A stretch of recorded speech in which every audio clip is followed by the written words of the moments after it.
If the banks lived by their own advice, which is save money, the banks would be losing money. When you go and deposit $1,000 in the bank, that cash that you deposited is a liability for the bank. An asset is something that puts money in your pocket. A liability is something that takes money away from your pocket. So when the bank has your cash, it's a liability for them. They want to get rid of it as fast as possible. And the way they do that is by lending it out because it's an investment for the bank. They don't want to hold on to cash, but they want you to save your money. You want you to give them cash. Right. And just leave it there. Leave it there.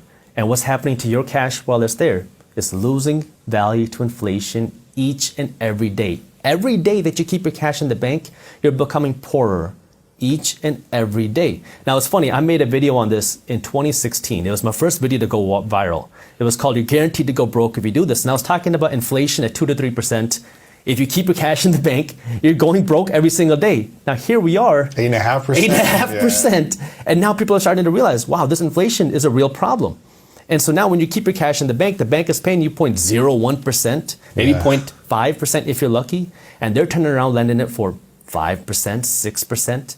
And so the bank does not want to keep that cash in savings because it's a liability for them. They want to keep you spending money on their credit card because now they'll get to earn 18 to 25% in interest every time you spend $1. Wow. Governments want you to be financially uneducated because when you're financially uneducated, guess what? You are an employee and you're a consumer. Who pays the highest taxes? Employees and consumers.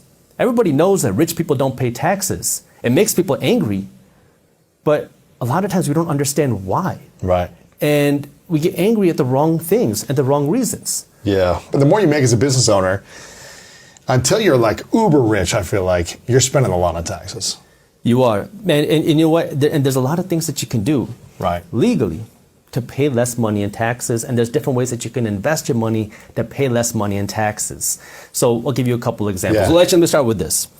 Tax avoidance and tax evading are two similar words with two very different outcomes. This is one of the first things that you learn in law school.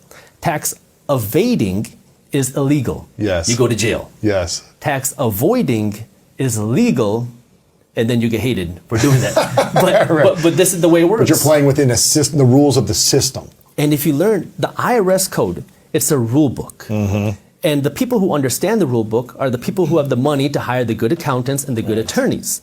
But you're not an accountant, but have you studied the I have studied a lot of tax law. Really? Yeah.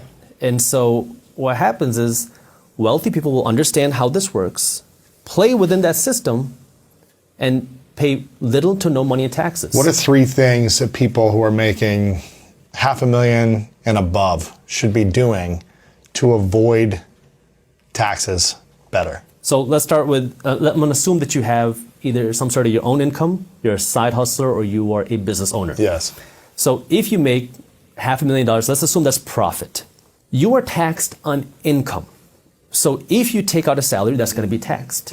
Now the question is, what is a tax deduction? Or the better question is, how can you make something a tax deduction? Because anything can be a tax deduction if you know how to make it a deduction. Mm-hmm. So that's the question that you have to ask yourself, because if you don't have an income, you don't have any tax. Right. So this is what wealthy people are doing.